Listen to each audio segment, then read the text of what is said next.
अस्सलाम वालेकुम students, Sair medical learning में आपको खुशामदीद कहते हैं। आज हमने 10th क्लास की बायोलॉजी का चैप्टर स्टार्ट किया हुआ है। एक्सक्रीशन के बारे में पढ़ रहे थे। इसमें एक स्ट्रक्चर है हमारे पास नेफ्रॉन का स्ट्रक्चर हमने ड्रा किया हुआ है।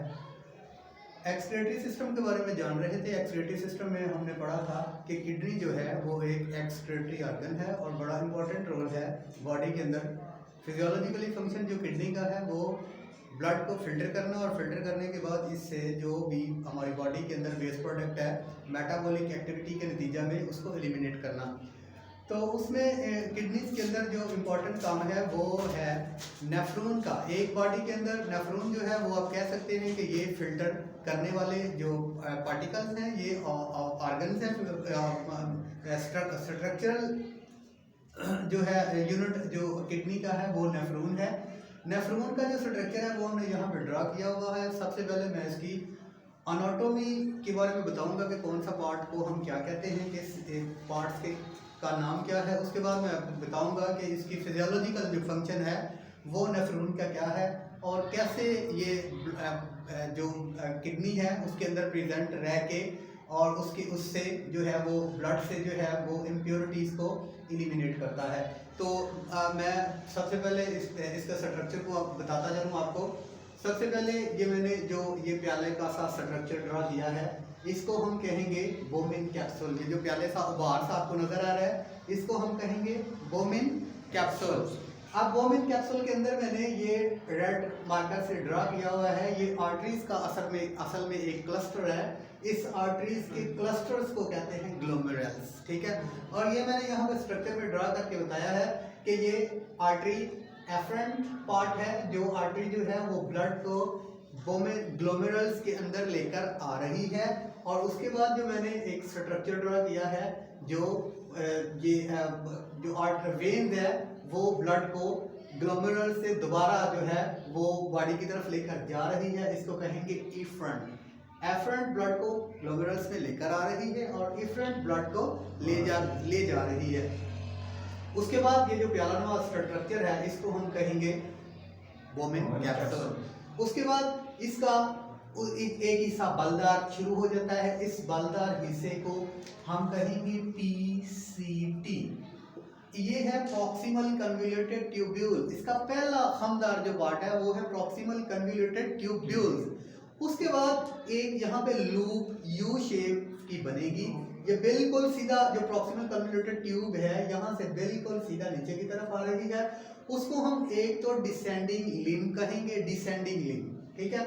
उसके बाद यहाँ पे देखिए इस स्ट्रक्चर में उसके बाद ये यू शेप बनते हुए ऊपर की तरफ जा रही है। उसको कहेंगे हम असेंडिंग लिम्ब। ये डिसेंडिंग लिम्ब और वो असेंडिंग लिम्ब। और इसका जो स्ट्रक्चर बन रहा है यहाँ पे वो यू शेप है।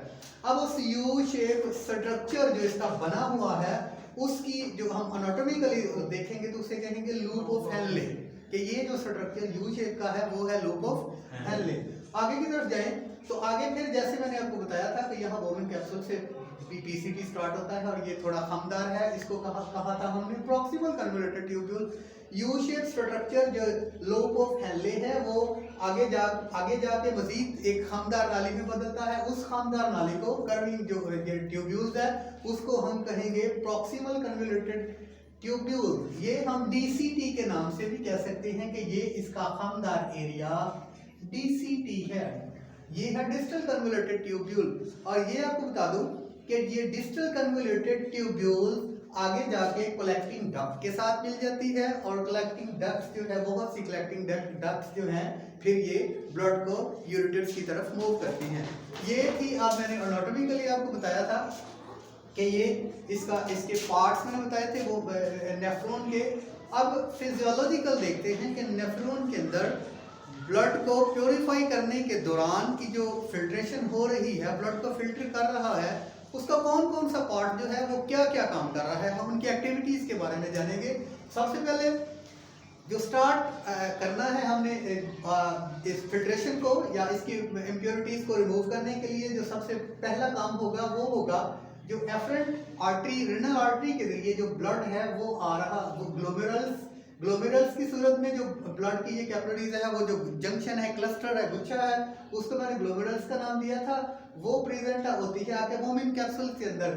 यहाँ पे रेनल आर्टरीज के अंदर ब्लड के बहुत ज्यादा फ्लो होने की वजह से यहाँ पे जो ग्लोमेरुलस है उससे जो ब्लड का 99% उसके अंदर जो फ्लूइड है वो सिंपल फिल्टर होगा, फिल्ट्रेशन होगी, फिल्ट्रेशन होने के बाद वो यहाँ आ जाएगा पीसीटी के अंदर। सिंपल फिल्ट्रेशन होगी, वो तकरीबन 99% ब्लड का जो इसमें उसमें वाटर है, उसमें साल्ट्स हैं, ठीक है, उसमें आयंस है, वो फिल्टर होके आ जाता है आपके पीसीटी एरिया में। पीसीटी एरिया के अंदर ये मैंने आपको बताया है, पीसीटी एरिया में ये मैंने रेड कलर की जो है ना ये ड्रॉ की है, इसका मतलब है कि ये इसके साथ एक आर्टरी है, ठीक है।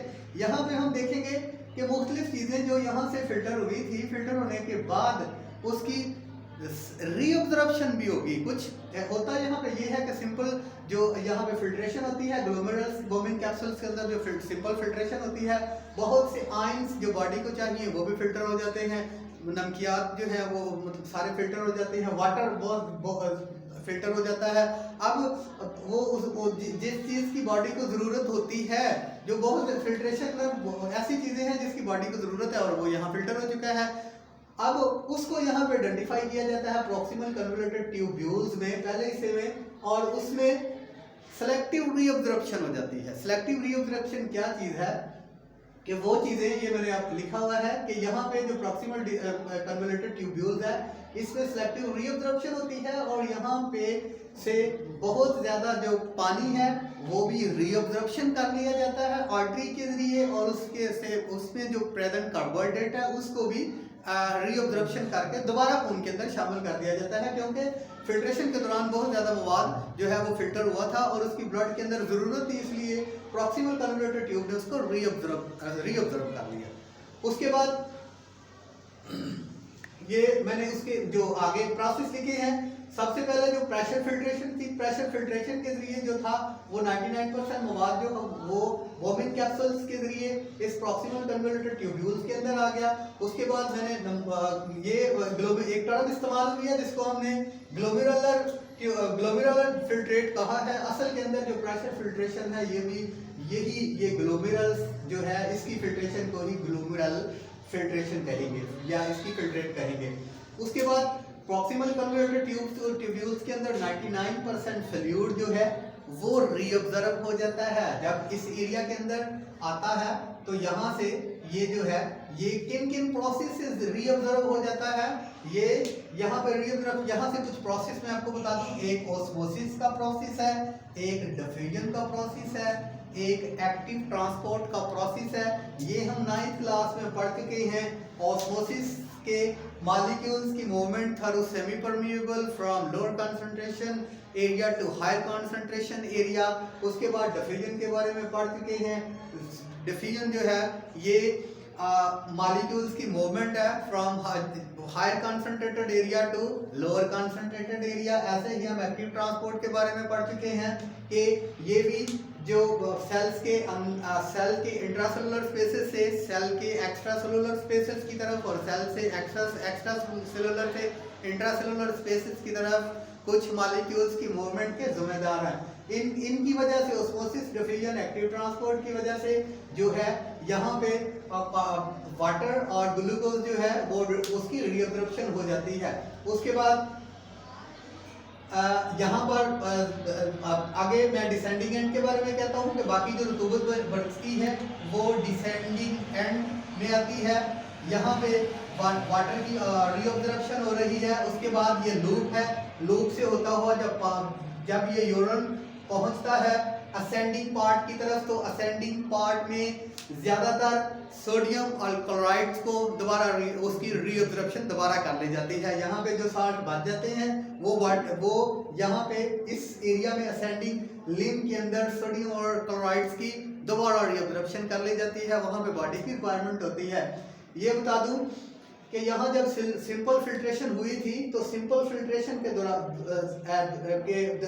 जब सिंपल फिल्ट्रेशन हुई तो उस वक्त यहाँ पे ना यूरिया फिल्टर हुआ था, ना ही क्रेटानिन फिल्टर हुआ, ना ही पोटाशियम फिल्टर हुआ, ठीक है। और जो ये इस तरह का स्ट्रक्चर है, पोटाशियम का है, क्रेटानिन है, यूरिया है, उसको ये जो आपका डीसीटी है, डिजिटल कन्वोल्यूटेड ट्यूब्यूल्स है, इसके अंदर दोबारा सिक्रेट करके यहाँ पे इस डीसीटी के अंदर उसको डाल दिया जाता है। इसको कहेंगे ट्यूब्यूलर सिक्रेशन। ये ट्यूब्यूलर सिक्रेशन के जरिए जो यहाँ पे क्रेटानिन भी यहाँ पे आ गया, उसके बाद पोटाशियम को भी सिक्रेट कर दिया गया, और उसके बाद जो है वो यूरिया और दूसरे कई जो वेस्ट मटेरियल्स है उसको यहाँ पे सिक्रेट कर दिया गया, ठीक है। इसका डिजिटल कन्वोल्यूटेड ट्यूब्यूल्स में का जो बेसिक मकसद है वो सिक्रेशन, यहाँ पे वो कंपोनेंट्स जो यहाँ पे फिल्टर नहीं हुए होते यहाँ से इसके अंदर यूरिन के अंदर सिक्रेट कर दिए जाते हैं, और ये ब्लड की पीएच को नॉर्मल रखने के भी जिम्मेदार हैं। उसके बाद ये जितना भी हमारे पास ये वेस्ट प्रोडक्ट यूरिन बचेगा या वेस्ट मटेरियल होगा, वो in the form of urine ये कलेक्टिंग डक्ट्स के अंदर आएगा, और कलेक्टिंग डक्ट्स जो है ये पेल्विस एरिया में यूरेटर इसके साथ अटैच होंगी, और यूरेटर जो है वो इन इम्प्योरिटीज को यूरिन की सूरत में ब्लडर में लेकर आएगा, और ब्लडर से ये थारो यूरिथ्रा जो है ये एलिमिनेट कर दिया जाएगा। सो बहुत शुक्रिया स्टूडेंट्स। सायर मेडिकल लर्निंग एक तो फेसबुक का पेज है, तमाम स्टूडेंट्स के लिए लेक्चर बिल्कुल फ्री है वहाँ पर, और दूसरा जो है सायर मेडिकल लर्निंग के नाम से यूट्यूब का चैनल है, उसका भी मकसद यही है कि तमाम 9th और 10th के स्टूडेंट्स को मुफ्त में बायोलॉजी की फराहमी हो। आपकी सब्सक्रिप्शन जो है वो हमारे लिए अहम है। बहुत शुक्रिया। अस्सलाम वालेकुम।